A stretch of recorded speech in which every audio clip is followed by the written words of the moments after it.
আগে গরমের দিনে মাকে দেখতাম প্রায় গরমের সময় মুসুরির ডাল দিয়ে আম দিয়ে টক ডাল রান্না করতে। আর সেটা তখন যে কি ভালো লাগতো খেতে, তার কি বলবো। মায়ের খুব পছন্দের একটা খাবার ছিল তখন এই আম দিয়ে টক ডাল। আসলে আমরা গৃহস্থ পরিবার, গ্রামে ধান পান এই হচ্ছে আমাদের সংসার। সংসারে এই কাজগুলো করা খুবই কঠিন। মা সারাদিন বাহিরে রোদে ঘেমে কাজ করত, বাবাও কাজ করে, মাও কাজ করে। আর দুপুরবেলা যখন খেতে যেতাম তখন এরকম সুন্দর টক ডাল খাবারই যেন একটা অন্যরকম ফ্লেভার আসতো, বেশ ভালো লাগতো। রোদের মধ্যে থেকে এসে এই টক ডাল দিয়ে ভাত খেতে মনে হতো যেন সত্যিই কলিজাটা একদম ভরে গেল, বেশ ভালো লাগতো তখন। আজকে আমি ঠিক মায়ের মতোই আজকে টক ডাল রান্না করছি বাসায়। বেশ ভালো গরম পড়েছে, গরমের মধ্যে কাজ করাও এখন জটিল হয়ে যাচ্ছে।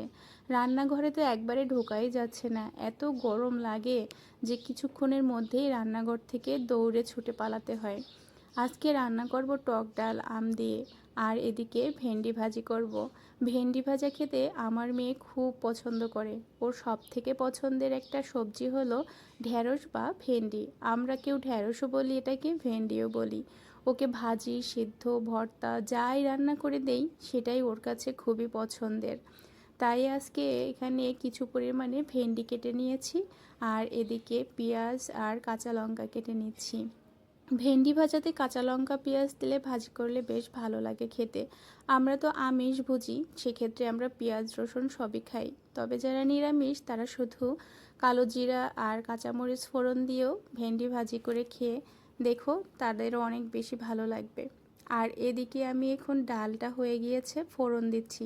ফোড়নে দিলাম একটু তেজপাতা, শুকনো লঙ্কা আর কিছু কালো সর্ষে। সর্ষে ফোড়ন দিয়ে ডাল রান্না করলে খেতে ভীষণ ভালো হয়, আর সর্ষের যে একটা ফ্লেভার আসে সেটা তো অসাধারণ। এবারে আমি কাঁচা লঙ্কা পেঁয়াজ কুচি করে ভাজি করে নিয়ে এরপরে দিয়ে দিলাম ঢ্যাঁড়স কুচিগুলো। ঢ্যাঁড়সগুলো সাথে ভেজে নিচ্ছি। দুইটা চুলায় রান্না বসিয়ে দিলাম। আসলে গরমে রান্নাঘরে একদমই থাকা যাচ্ছে না, প্রচণ্ড গরম, অস্থির লাগছে। তাই দুই চুলায় রান্না বসিয়ে তাড়াতাড়ি করে রান্নাটা করে নিচ্ছি। ডাল হয়ে গিয়েছে, তুলে নিলাম। ডাল উঠানোর আগে সামান্য একটু চিনি দিয়েছিলাম, টক ডালে একটু চিনি দিলে ফ্লেভারটা বেশ ভালো হয় খেতে। আর এদিকে মাছের ভুনা করব, ঠেলা মাছের। মাছগুলো প্রথমে একটু হালকা করে ভেজে নিচ্ছি। ভেজে রান্না করলে খেতে বেশ ভালো হয়। আর যেহেতু মাছের ভুনা করব সেক্ষেত্রে একটু ভেজে নিলেই বেশ ভালো হতো।